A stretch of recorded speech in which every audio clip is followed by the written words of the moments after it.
Adiós, Eva. Hasta el lunes, buen fin de... Igualmente. Derrotero. Pásalo bien. Camino, dirección, medio tomado para llegar al fin propuesto. Conjunto de datos que indican el camino para llegar a un lugar. Bueno, ¿qué? ¿Nos vamos? Dirección que se da por escrito para un viaje de mar. Paséis buen fin de. Libro que contiene un derrotero. Hasta luego. Línea marcada en el mapa de mareas para guiar a los pilotos. Derrota. O rumbo. Derroteros. Derroteros. Derroteros. Pensar paseando, con Sabina Urraca. Oye, hace tiempo que no nos dábamos tú y yo nuestros paseos. Sí, este paseo ya lo iba echando de menos. Sí, me ha sustituido mi doble en el programa. Tu doppelganger, Violeta. Violeta. Pues precisamente de eso venía a hablar. De hecho, Violeta me ha visto ahora y me ha dicho, pensaba que solo existías en el ordenador, que viene al pelo de lo que vamos a hablar. Bueno, es que de hecho tienes un doppelganger al otro lado de la pantalla. Sí, bueno, todos lo tenemos, de hecho, sí. Sí. Pues se me ocurrió hablar del doble porque el otro día estaba viendo un videoclip de un grupo que no sé si conoces, que se llama Kiev cuando nieva, que me encantan, mi amigo Javi, Aquilue. Es uno de los, los músicos. Y entonces en ese videoclip de esta canción que se llama Opinión, que me encanta, hay un momento en el que están en una iglesia todos los personajes, una iglesia de Huesca creo que es, y hay un momento que hay una niña, uno de los personajes, que mira hacia como un foso que hay en esa iglesia y se ve a sí misma. Y en ese momento, sin saber por qué, se me saltaron las lágrimas. Anda. Entonces le escribí a Javi y le dije, oye, me ha pasado esto. Y él me dijo, hay algo extraño ahí, porque a mí también me provoca como una conmoción extraña esa escena, ¿no? Y entonces empecé a pensar en esta especie de extrañeza, terror, atracción que nos provoca la idea de doppelganger. Doppelganger es una palabra alemana, ¿no? que define a este doble fantasmagórico o, en general, socias malvado de una persona que existe, ¿no? Doppel significa doble y ganger andante, es decir, sería un poco como el que camina al lado nuestro. Y obviamente no pude evitar pensar en esta idea del gemelo malvado, ¿no? de esta persona que es igual a nosotros físicamente, pero que es como nuestra parte mala. Y también esta idea de la bilocación, que alguien exactamente igual que nosotros mismos esté en otro sitio, ¿no? De alguna manera el doppelganger es como este yo fantasmal o puede ser un reflejo sombrío que atormenta o que beneficia, no lo sabemos, a este primer yo que creemos que somos nosotros. Obviamente todo esto está basado en cierto sentimiento ególatra o egomaníaco. ¿Por qué nosotros somos el original y el otro no? Bueno, ahí el terror aumenta. ¿Quiénes somos? ¿Somos la copia o el otro? El original. Somos Jekyll o Hyde. Exactamente. También. Esto es muy curioso porque en Jekyll y Hyde, el otro día le estuve preguntando a amigos míos porque empecé a pensar en este tema y les decía, ¿quién era el malo y quién era el bueno?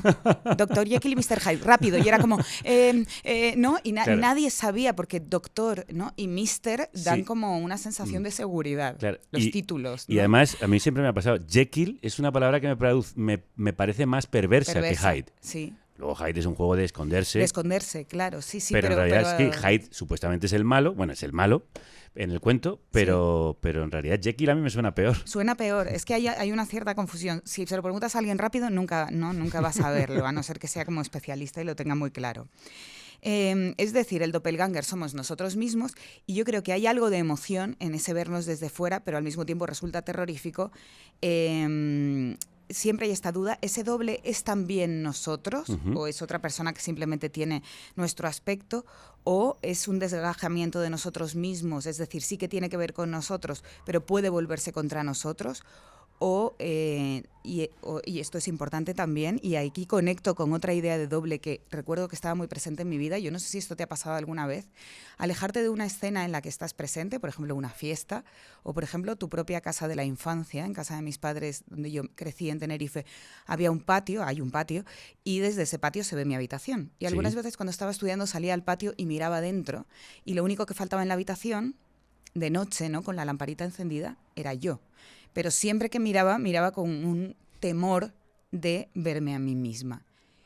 Y me daba temor y al mismo tiempo me daba alivio. Porque en esa época tan convulsa que es la adolescencia, ¿no? Y estas obligaciones, las matemáticas, voy a hablar claramente, ¿no? Y las broncas con los padres y esta especie de, ¿no? como de corte de libertades que sentimos que nos está agobiando todo el rato, yo pensaba que si esa otra se quedaba ahí, yo iba a ser por fin libre, ¿no? Es decir, el doppelganger también puede aliviarnos de la tarea de ser nosotros mismos. Totalmente.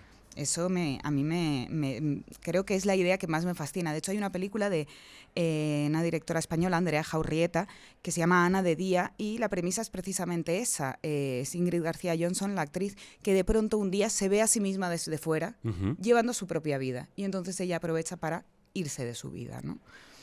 No hay muchos ejemplos de este doppelganger como alivio. Me parece especialmente interesante. Bueno, en la última serie en Superstar hay una parte de doppelganger. Bueno, es verdad, ¿Sí? fíjate, y además la misma actriz es Ingrid García Johnson, exactamente. Hay un agujero, ¿no? Fíjate, me había olvidado, y la tengo muy presente esa serie últimamente porque me gustó mucho, pero es verdad que está ese agujero que une esas dos vidas posibles, esos universos paralelos de la vida de Ámbar Tamara Llurena. Sí. Es fascinante. Es curioso que en las leyendas nórdicas y germánicas, por ejemplo, ver al doble no es alivio, es augurio de muerte, de mala suerte, de enfermedad.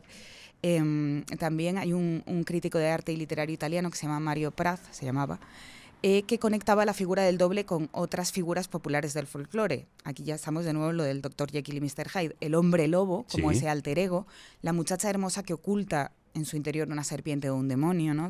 La mujer relacionada con lo maligno, ¿no? Como si ese ángel del hogar pudiese transformarse de pronto en un demonio, pero este alter ego maligno como que sí que está muy presente en el folclore.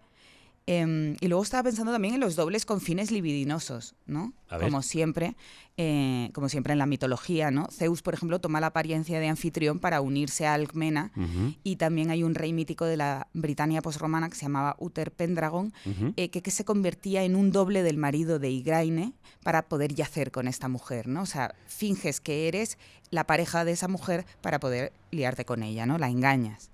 Sí, eso de tomar también la identidad de otro, convertirse en el doble de otro precisamente para suplantarle, ¿no? Claro. La suplantación. Sí, bueno, y luego también está este alter ego en forma de, por ejemplo, lluvia dorada, que esto está muy presente también en la mitología, que hay mucha cuestión de...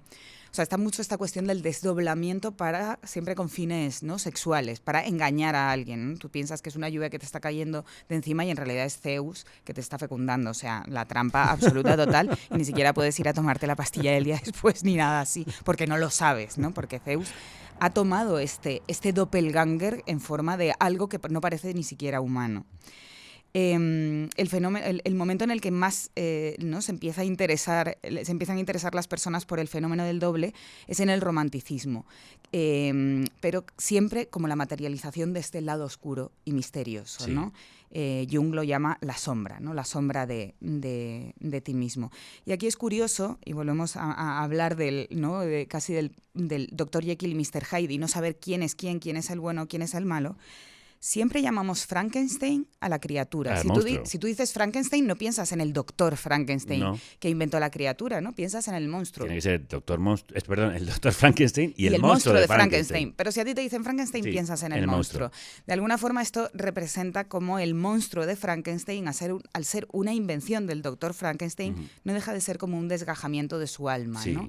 Al inventar tú un personaje, igual que cuando la gente te pregunta, ¿y qué personaje de tu novela eres tú? Es una autoficción. Y yo siempre les digo, yo soy todos los personajes, todos los inventé yo, ¿no? Son mis hijos. Luego dije eso y luego en una entrevista un hombre me dijo, ¿cómo están tus hijos? Yo le dije, no tengo hijos. Me dijo, sí, tú dijiste que tus hijos eran tus personajes. Bueno, esto puede crear como una...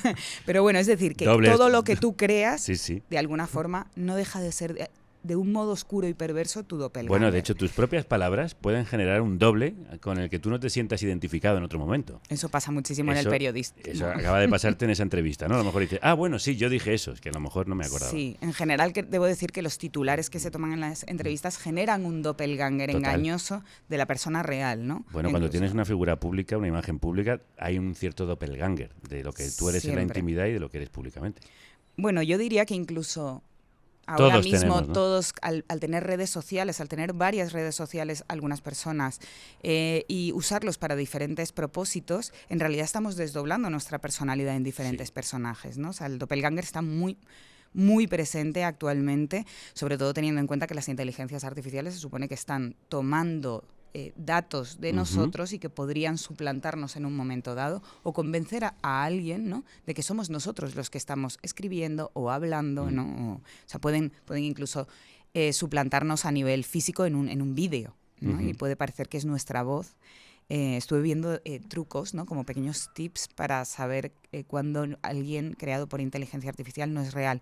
Y decían que era muy importante fijarse en el interior de la boca, porque eso no debe tenerlo pillado todavía bien la inteligencia artificial, ¿no? Como las amígdalas. A ver, ábreme la boca. Sí, para ver si eres real, ¿no? Sí, Abre Sabina. la boca para ver si eres tú. Sí. Es una especie de Caperucita, ¿no? Del lobo disfrazado de la abuelita. Sí. ¿no? ¿Qué manos tan grandes tienes? ¿Qué interior de la boca tan poco definido tienes? ¿no? Sí. Hay muchísimos libros que tratan este tema del doppelganger. Está Los elixires del diablo, de Eta Hoffmann, que es un autor romántico, en el que el protagonista, que se llama Medardo, sufre una persecución de un doble que a veces tiene cuerpo y que a veces es una parte como escindida de la psique de Medardo. Y es muy curioso porque después está El vizconde de Mediado, de Italo Calvino. No sé si has leído esta trilogía de Italo Calvino. Para mí fue como muy importante en la adolescencia. No. Bueno, es El vizconde de Mediado, El varón rampante. El varón rampante, sí. El varón rampante, pues está además El vizconde de Mediado, El varón rampante y El caballero inexistente. Es muy curioso cómo juega Calvino en esta trilogía, pero voy a hablar en concreto del vizconde de Mediado, porque también se llama Medardo, el protagonista, que supongo que está tomado de la novela de Eta Hoffmann, ¿no? El protagonista se divide en dos debido a una bala de cañón, ¿no? Este Medardo de Calvino, y ambas partes sobreviven de forma independiente y solo al final, tras una lucha, se consigue unirlas y se cose al hombre completo. Y es muy curioso porque está el Medardo bueno y el Medardo malo. Y dice en un momento dado en el libro: si alguna vez te conviertes en la mitad de ti mismo, muchacho, y te lo deseo, comprenderás cosas que escapan a la normal inteligencia de los cerebros enteros. Habrás perdido la mitad de ti y del mundo, pero la mitad que quede será 1000 veces más profunda y valiosa. Me gusta porque me parece, tiene pequeños tintes como de autoayuda, ¿no? En un momento en el que te rompes de tu vida, de alguna forma puede ser que ese trozo roto que queda de ti se vuelva más inteligente, ¿no? Se vuelva más superviviente, aprenda cosas que estando entero y sin despiezar no aprendería. Y una cosa, el primer Medardo, el de Eta Hoffmann, que hablaba mucho también de la enfermedad mental, creo que él además tenía como mucho interés por la psicología y hablaba de la esquizofrenia. Eso influye también a Stevenson cuando hace Jekyll y Hyde, ¿no? Sí. Que son problemas muy de ese momento, que se están estudiando. Sí, y además creo que en los dos diría que ahí está esta cuestión de la pócima, de la poción que se toma, ¿no? Y esto es importante porque nos conecta con el alcohol y las drogas, ¿no? Claro. O sea, con las drogas en general, no sé por qué digo alcohol y drogas. No, es con las drogas en general, con estas sustancias que nos hacen que ser liberan, de otra forma, que puede ser que liberan algo que ya está dentro de nosotros, que puede ser que generen algo nuevo, ¿no? Claro. O sea, no lo sé. Y que muchas veces puede suponer alivio y alejamiento del yo de todos los días, de ese yo original que nos puede suponer una pesada carga en algunos momentos y en otros momentos ese... Mr. Hyde que surge, he tenido que parar y pensarlo, ese Mr. Hyde que surge al tomar sustancias puede ser lo contrario, ese puede convertirse en la verdadera carga, ¿no? ¿Qué hice anoche? ¿Quién fui anoche? ¿Quién era? Me asusta, ¿no? Lo que fui capaz de hacer. Es muy interesante que estos dos libros que han generado mitos, ¿no? Jekyll y Hyde y Frankenstein, están protagonizados por doctores, por médicos. Sí. Son los médicos los que crean ese doble, los que generan esa otra posibilidad. Esa obsesión, yo creo que de los románticos, ¿no? Por todo lo que estudia el cuerpo, lo que está dentro del cuerpo, lo que está dentro de la mente. Sí, en realidad podrían ser escritores, ¿no? Sí. Porque también generan a un personaje, ¿no? Pero interesante, ¿no? Que Dr. Frankenstein y Dr. Jekyll. Supongo que los veían como dueños de la capacidad de crear materia, ¿no? Y darle vida. Como los dioses. Pero podría ser humanos. un escultor, podría ser un escritor, en realidad. Bueno, una escultora y una escritora también no vendrían mal, porque es verdad que estoy poniendo muchos ejemplos masculinos. De hecho, ahora voy a hablar de Cortázar, inevitablemente, porque Cortázar estaba muy obsesionado con el doppelganger. Mi favorito, mi cuento favorito de Cortázar en el que se usa el fenómeno del doppelganger es Lejana. Y se habla de una chica, ¿no? La protagonista es una joven que vive en Buenos Aires, que se llama Alina Reyes, y que a menudo empieza a soñar con una doble suya que vive en Hungría. Sí. Estas visiones ellas las va anotando en un diario y no son del todo alucinaciones, porque son como verdaderos momentos de comunicación que esta Alina Reyes de Buenos Aires tiene con esta otra Alina, otra ella, que vive en Hungría, ¿no? Alina Reyes en Buenos Aires llega a sentir la nieve en los zapatos. Y es muy curioso porque lo que hacen en general los doppelganger de Cortázar es que amplían el mundo del personaje original, bueno, del personaje que habla, por lo menos. No hay una oposición total, hay una ampliación del mundo, hay una ampliación de la psique. De hecho, es muy curioso porque Alina Reyes algunas veces odia y otras veces ama a este doppelganger suyo de Hungría. Desde luego se preocupa y este doppelganger forma una parte muy importante de su vida, ¿no? Dice en un momento Alina Reyes en su diario: a veces sé que tiene frío, que sufre, que le pegan. Puedo solamente odiarla tanto, aborrecer las manos que la tiran al suelo y también a ella todavía más porque le pegan, porque soy yo y le pegan, ¿no? Y entonces va contando cómo se mezcla esta sensación que tiene ella del doppelganger que está allí en Hungría con su vida y cómo la dificulta o la facilita algunas veces o la ayuda a huir de su vida. Y es curioso porque ella dice... Alina Reyes es una especie de anagrama, este nombre, ¿no? Sí. Porque dentro de su yo se dan otras combinaciones. Y su nombre Alina Reyes puede ser en la otra y es la reina. Y es la reina es un anagrama de Alina Reyes, es decir, las letras están desordenadas, ¿no? Y sugieren esta idea que finalmente se niega en el encuentro de la soberana, que sería Alina Reyes, y la impostora, que sería la Alina Reyes de Hungría. Al final del relato, Alina Reyes va a Hungría y se encuentra en un puente con su doble.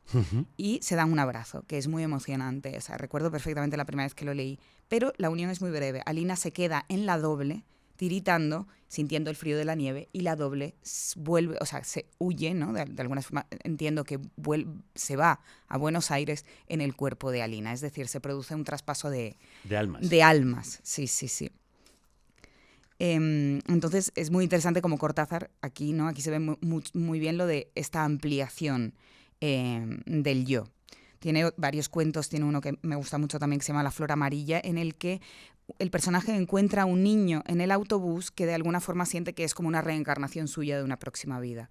Y entonces luego se averigua que este niño ha muerto, entonces se desespera y se sube al autobús constantemente buscando a ese avatar, como que lo va a suplantar en una vida ¿no? futura. Entiendo. ¿Es en qué libro de cuentos de Cortázar está? No me acuerdo si está en Bestiario. Es que vale. Este no lo recordaba. Sí. Estos cuentos completos que son como 4 tomos, pues todos estos cuentos están en ellos. Hay varios más. De hecho, hay uno que se llama Las armas secretas, que es escalofriante porque es un joven francés que repite, ¿no? Sin saberlo, pero recordando un poco vagamente algo que ya ha hecho, ¿no? Que son los actos de un soldado alemán que 7 años atrás violó a la novia de este joven francés. Su novia no se lo ha contado. Él lo va averiguando por esta especie, igual que Alina Reyes, por esta especie de visiones que le van llegando, y él algunas veces se ve repitiendo ciertos actos o movimientos que hizo este soldado alemán que violó a su novia, ¿no? Es como muy perverso esto, ¿no? Porque a través de una acción terrible, ¿no? Como que él encuentra una unión con ese otro yo, que quizás de alguna forma también esté dentro de él. Bueno, a mí hay uno de los grandes ejemplos de doppelganger, ha sido de los primeros que recuerdo que vi, es jugando a este videojuego del Prince of Persia. Hay un momento en el que el Prince of Persia salta a través de un espejo y sale una figura igual a él, pero como más desvaída, que corre hacia el otro lado. Tú sigues jugando y te pasas pantallas, capítulos, ¿no? Te pasas niveles, y en un momento dado, cuando llegas al final, tienes que luchar contra ti mismo. Y me acuerdo de la frustración hasta que di con la tecla que había que dar, porque el Prince of Persia luchaba contra sí mismo y cada vez que se daba a sí mismo recibía el mismo impacto y perdía una vida también, ¿no? Recuerdo, pero de verdad, llevar casi a las lágrimas, estar desesperada hasta que descubrí en un manual, y mirando y preguntando, que había que darle justo a una tecla en un momento dado, y entonces saltabas a través de un espejo y ese doble desaparecía, volvía a unirse a ti, ¿no? Ajá. Era bastante curioso. Y qué perverso, ¿no? ¿Quién imaginó ese cuento que acababa tú luchando contra ti mismo y autodestruyéndote? Autodestruyéndote, porque finalmente acababan muertos los dos. Claro. Y podías estar atascado ahí si no descubrías como esa tecla a la que había que dar. Podías qué filosófico, estar siempre atascado, sí. Y hay una cosa que sí que no lo conocía. Hay un cineasta belga que se llama Johan Grimonprez que tiene una película que se llama Double Take. Y bueno, se supone que en un momento dado este hombre quería hacer una película protagonizada por alguien que se pareciese mucho a Hitchcock. Bueno, quería que fuese como protagonizada por Hitchcock. Sí. Entonces hizo un casting. Esta primera película originaria nunca la llegó a hacer, pero de este casting surgió un tipo que se llamaba Ron Burrich, que encontraron, que era idéntico a Hitchcock, pero pero parecidísimo, ¿no? Sí. Y llevaba haciendo de Hitchcock desde hacía más de 20 años en diferentes espectáculos, shows, documentales, ¿no? Y es curioso porque entre Hitchcock y Ron Burrage había muchos parecidos vitales, ¿no? O sea, con 14 años Ron Burrage trabajó como conserje del Hotel Claridge's de Londres, que es el mismo en el que Hitchcock se refugió durante la guerra. Wow. Fue camarero del Savoy, que era el restaurante favorito de 2 de sus actores fetiches, ¿no? Y hay una cosa muy curiosa, que es que luego he descubierto que Hitchcock no tenía ombligo. Por una cirugía abdominal que le hicieron, decía él, no tenía ombligo. Con lo cual, esto nos lleva a pensar que Ron Burrage quizás, que sí que tenía ombligo, era el original. Y Hitchcock era un clon. Y por eso no tenía ombligo, ¿no? Clarísimamente. Clarísimamente. Bueno, hay infinidad, ¿no?, de cuestiones. Yo recomiendo mucho leer un libro de Naomi Klein. El último que ha sacado, ¿no? El último, que se llama Doppelganger, ¿no? A Trip into the Mirror World, como un viaje en el mundo del espejo, y ahí habla de este fenómeno fascinante en el que muchísima gente empezó a confundir a Naomi Klein y las declaraciones, y a creer que eran declaraciones que ella hacía con Naomi Wolf, que son 2 mujeres que tienen cierto parecido, incluso físicamente diría que en un primer momento puedes pensar que son la misma persona, ¿no? Pero que son pues muy diferentes, ¿no? Naomi Klein es la autora de No Logo, o sea, es una mujer pues como contestataria, ¿no?, activista, y Naomi Wolf ha ido tirando cada vez más al liberalismo más salvaje, ¿no?, antivacunas, antimascarillas, y entonces Naomi Klein se empezó a encontrar en un momento que se la culpaba de las declaraciones y de las ideas y de la ideología de Naomi Wolf, sin que ella pudiese hacer nada por desmentirlo y poder desenredar este embrollo. Entonces es muy divertido como ella habla de este doppelganger suyo, ¿no? La otra Naomi, que es esta intelectual judía que ha saltado del feminismo liberal a este activismo antimascarillas, antivacunas, ¿no? Y que además está padrinada por Steve Bannon, ¿no?, este ex asesor de Trump. Entonces, bueno, es divertidísimo ver cómo es esto, y es divertidísimo pensar en lo que hablábamos antes, ¿no?, en nuestros doppelgangers en redes sociales, por ejemplo, o nuestros doppelgangers en Internet, son, por ejemplo, las versiones más bellas de nosotros mismos, o son las versiones más violentas de nosotros mismos, son las versiones más atrevidas o las más cobardes de nosotros mismos. ¿Quiénes son esas personas, ¿no?, que pueblan las redes y que se supone que somos nosotras mismas, pero no lo somos al mismo tiempo? Es como una especie de creación de personaje lo que hacemos en las redes sociales. Absolutamente, absolutamente. Si alguien viene Estamos a un taller y me claramente. dice que no sabe crear un personaje, le diré, ¿tienes redes sociales? Claro. Entonces sí que sabes hacerlo, ¿no? Y hay algo de el retrato de Dorian Gray en todo ello, porque ese es un doppelganger también. El doppelganger que está en el lienzo y que te permite a ti hacer todo tipo de tropelías y de perversiones, porque digamos que quedan inscritas en un doble que se lleva la parte mala, la parte purulenta de todo ello, mientras tú permaneces joven y eternamente bello. Esto es curioso porque en los medios, si buscan una foto tuya para ponerla, ¿no?, sin permiso, pues para ilustrarlo, y no te la piden a ti, en general cogen las fotos en las que estás más joven. Claro. Y cuando tú les dices, que a mí me ha pasado varias veces, les digo, mira, oye, esta foto es muy antigua, te la paso, y me dicen, pero si sales monísima, y les digo, claro, es que tenía 25 años. Es mi doppelganger del pasado. Gracias, pero es mejor que nos atengamos a la realidad y no alimentemos este retrato de Dorian Gray, que un día se va a descorrer la cortina y os vais a quedar horrorizados al ver la realidad, ¿no?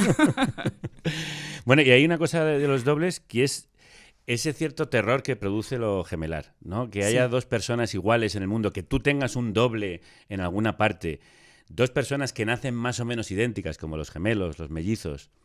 Sí, siempre provoca esta especie de terror, ¿no?, tipo El Resplandor. Esta especie de atracción y de terror, cuando no te ha pasado alguna vez de conocer a alguien y de repente te dice, yo tengo un gemelo idéntico, ¿no? En ese momento se instala ya el deseo de seguir hablando con esa persona para siempre, hasta que te presente a su gemelo y poder ver esa extraña magia. Bueno, y esta extraña magia de que dicen sentir a veces las mismas cosas o percibir muy claramente las sensaciones del uno del otro. En fin, yo en el último cómic que he hecho con mi hermano, que precisamente somos 2 hermanos haciendo una cosa juntos, pues de repente hay 2 personajes que dan muchas claves de la historia y que son 2 gemelos. Porque hay algo de historia de terror y a mí lo gemelar a veces me produce esa sensación de inquietud y porque, bueno, pues era una manera de hacer nuestros doppelgangers... En el cómic. En el cómic, sí. O sea, que estáis jugando a este terror. Bueno, vosotros veréis dónde os metéis. Bueno, y una teoría que tenía yo, y es que cuando tú entras en un Starbucks o en una franquicia similar, hay un doppelganger que se está reproduciendo instantáneamente a través de un agujero de gusano en algún punto en otro Starbucks del mundo. Una persona exactamente igual a ti, que está tomando el mismo café. El mismo café. A mí me pasó una cosa muy extraña. Estaba en Nueva York hace poco y... De esto tendría que hacer un cuento, por cierto. Pues estaba hablando con un amigo mío y él estaba en Puebla de Sanabria, ¿no? Yo estaba en Nueva York y él estaba en Puebla de Sanabria. Y entonces me dijeron en el Starbucks en Nueva York, ¿cuál es tu nombre? Y yo les dije, siempre digo Sabrina en Estados Unidos porque es mucho más sencillo. Claro. Entonces dije, Sabrina. Y entonces me dijo, ¿cómo? Y yo le dije, Sabrina. Y me dijo, ok. Y de repente cuando me llamaron para darme mi café dijeron, ¿Sanabria? Oh. Y me quedé helada porque mi amigo me acaba de mandar un audio. Yo no había pronunciado Sanabria. Mi amigo me había mandado un audio, ¿no? Diciéndome que estaba...